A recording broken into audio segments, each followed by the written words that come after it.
Meus amigos, sejam todos muito bem-vindos aqui na coletiva do Juba Futebol. Vamos trocar uma ideia hoje sobre todas as últimas do São Paulo Futebol Clube, onde eu vou te atualizar de tudo, inclusive da tabela do Brasileirão e quanto que importa o São Paulo ganhar do Atlético Goianiense, um jogo em casa, e se dá pra sonhar ainda com esse Campeonato Brasileiro. Uma possível escalação, time todinho reserva, um Jandreizão jogando. Te atualizar também do que uma fala do Rafael. Aliás, eu anotei tudo aqui, tá tudo carregado de notícias e informações do São Paulo. Ferrarese, todo mundo. Vamos junto? Chegar nesse like aí, posso contar com você nesse likeão e se inscreva também aqui no canal. Você é muito bem-vindo, muito bem-vinda e eu faço muita questão de ter você por aqui. Tamo junto. Vamos lá. Gente, o São Paulo, antes de começar o vídeo das outras notícias, o Rafael, o goleiro, ele falou assim, na hora de o São Paulo tentando uma renovação com ele, né? O São Paulo sinalizou que quer renovar e tal. É um goleiro de 35 anos que pra goleiro, hoje em dia, vendo o Fábio no Fluminense com 43 para 44 anos, o Rafael com 35 é um jovem menino, né?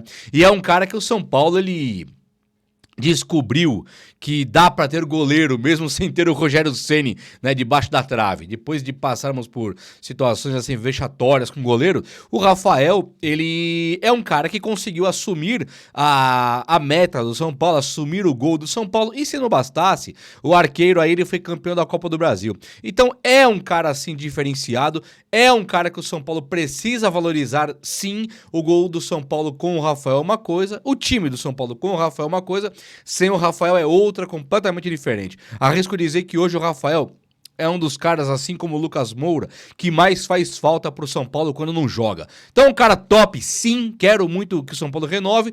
E o Rafael foi meio perguntado, ele falou, na moral, se o presidente do São Paulo quiser, eu encerro a minha carreira aqui. Ou seja, ele quer ficar no São Paulo pra todo sempre, quer ficar e é nosso, e o São Paulo tá certinho de renovar com ele. Assim, ter o goleiro Rafael é um problema a menos, né, pra você que quer montar um projeto de longo prazo aí.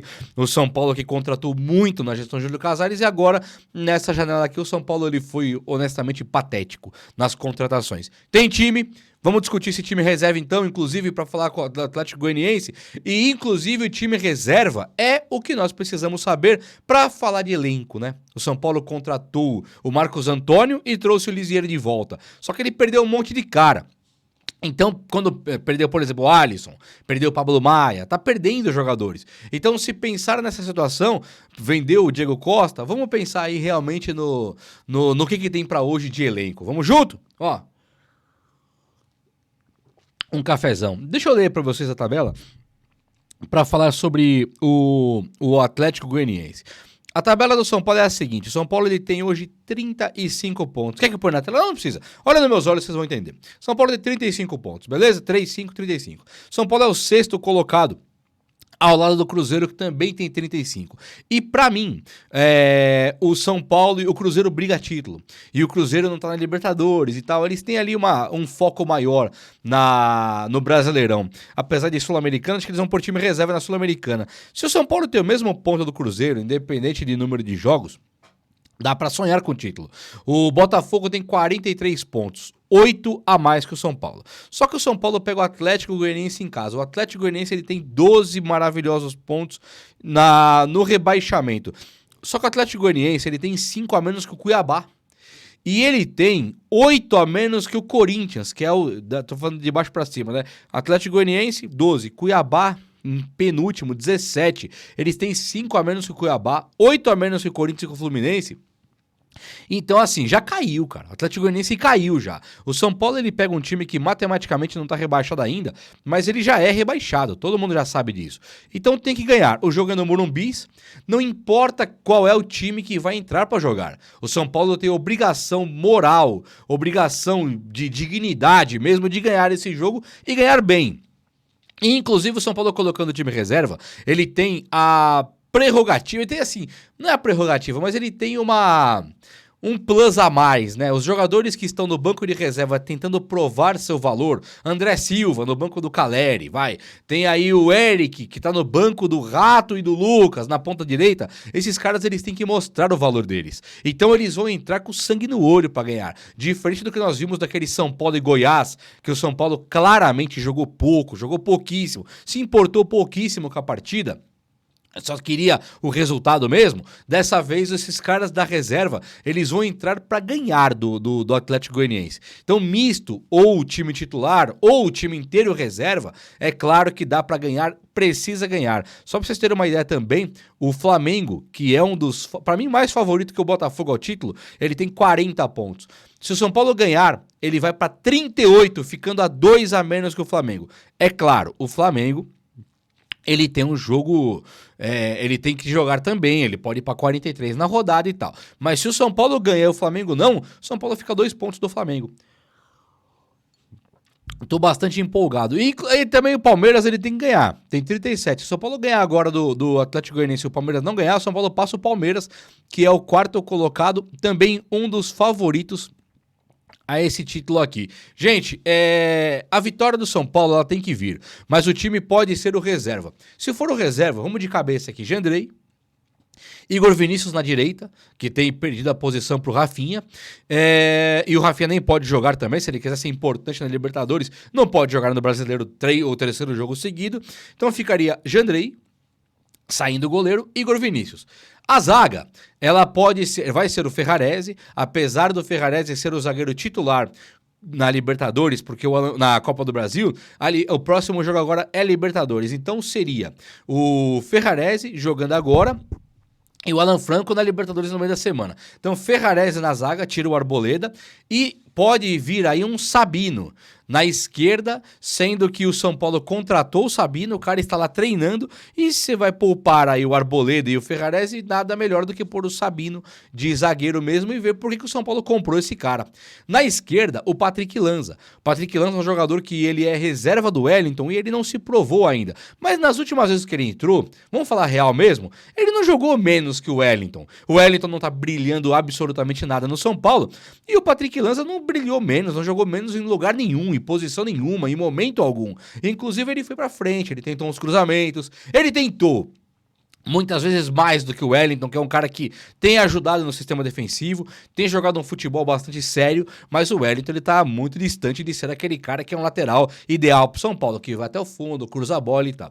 Então vamos torcer muito pro Patrick Lanza. Primeiro porque é o São Paulo. Segundo porque o Patrick Lanza é um jovem promissor da base que frequentou a categoria de base da seleção brasileira desde que nasceu para o futebol. E terceiro, porque o Wellington ele já está com um contrato assinado com o Southampton. Então o Wellington deu dezembro, acabou aí o vínculo com o São Paulo, ele pega a mala, pega o boné e vai embora. Não tem nem o que o São Paulo reivindicar nada. O São Paulo pode liberar ele agora ou não. Só o que o São Paulo pode fazer é isso.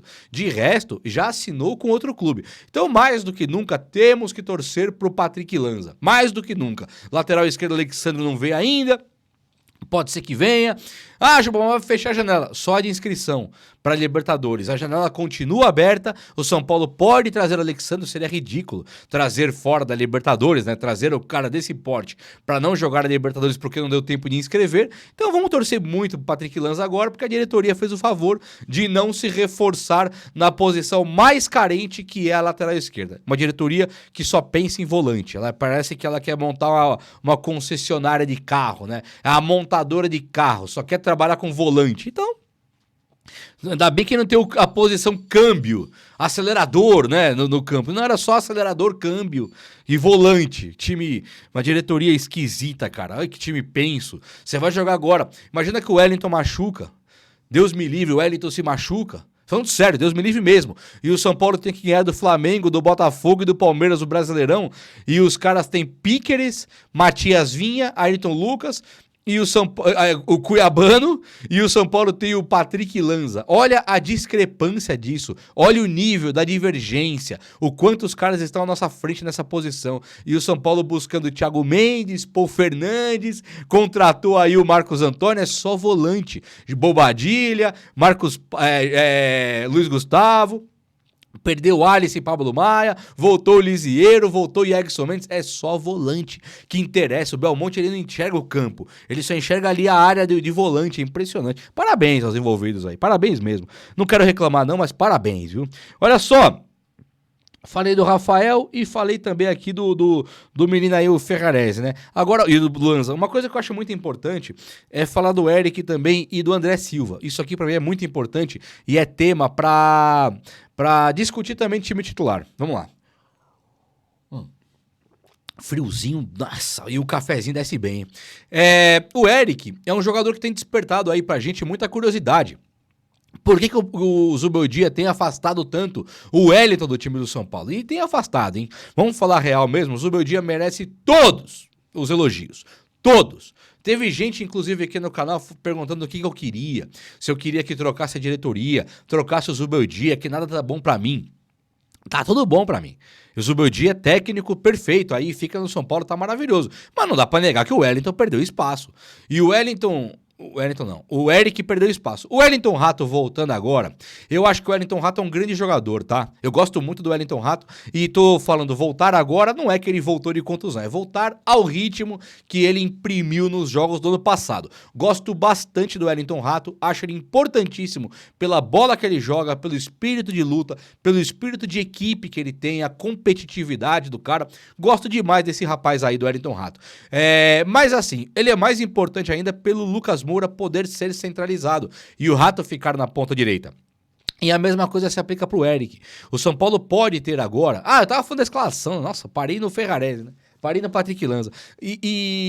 Vamos lá. Quem é a dupla de volante? Lisieiro e talvez o Marcos Antônio. A meia ali ficaria sendo pro Galopo da vida. Acho que nem joga, mas pode ficar sim pro Wellington Rato. Eric... O André Silva, e aí na ponta esquerda ali, talvez o Rodrigo Nestor. Então fica Nestor, Michel Araújo, esses caras que o Zubeldia vai tentar escalar e o Eric podendo ser banco desse time. Agora sim, o Eric, ele não pode ser banco do banco. Ele tem que, inclusive, tem muita gente pedindo ele como titular do São Paulo. E eu acho que titular é um pouco complicado sim. Não queria ver o Eric titular agora. Meu time ideal do São Paulo teria na frente o Rato, Lucas, Ferreirinha e Caleri. A mesma formação do ano passado, campeão da Copa do Brasil, com a troca do Nestor pelo Ferreirinha, que pra mim é muito melhor sim do que o Nestor. Então o Eric seguiria sendo banco, mas tem que ser banco. Não pode o Zubeldia chegar do nada e colocar para jogar aí no lugar do Lucas Moura na ponta direita, o Michel Araújo. Isso é muito péssimo. Isso é muito patético do Zubeldia. E eu acho que ele é um cara tão vencedor, né? De espírito de luta. Chegou no São Paulo, tem tudo para ganhar. Não é que ele é tão vencedor, mas tem tudo para ganhar de agora em diante. Tem tudo para escrever o nome na história do São Paulo e na história dele próprio. Crescer na vida. Eu acho que ficar insistindo em Michel Araújo e Nestor, quando você tem promessas como o Eric da vida aí, é complicado de passar o pano. E a mesma coisa se aplica pro André Silva, que é um jogador que pode fazer às vezes da ponta esquerda, da ponta direita, sendo mais um segundo atacante, mas ele é rápido para jogar na ponta, e também o centroavante reserva que ele precisa deslanchar agora. Então tem que ter um pouco mais de condições pro centroavante do São Paulo, Caleri, e também pro André Silva, sendo o time titular ou reserva. Então o termômetro que vai ser esse jogo contra o Atlético Goianiense, eu acho que é sensacional para nós descobrirmos de uma vez por todas o que tem aí no banco que o Zubeldia pode usar e que são os caras que fizeram com que a diretoria do São Paulo não precisasse ir no mercado fazer contratações. Já não contrataram para Libertadores, já não tem mais ninguém. O que tem para hoje é isso que tá aí. Marcos Antônio, André Silva, Eric, e que sejam muito felizes. Galopo, que é um baita de um reforço também, se voltar a jogar a bola, que começou jogando no São Paulo. Eu acho que fica sim forte o São Paulo. Tô torcendo muito, principalmente amanhã, para descobrir o que tem de elenco pro Zubeldia o resto da temporada. É ou não é? O vídeo de hoje foi esse. Espero muito que você tenha gostado. E se gostou, deixa esse like aí. Tamo junto. Um abraço, meus amigos. Até a próxima. Valeu!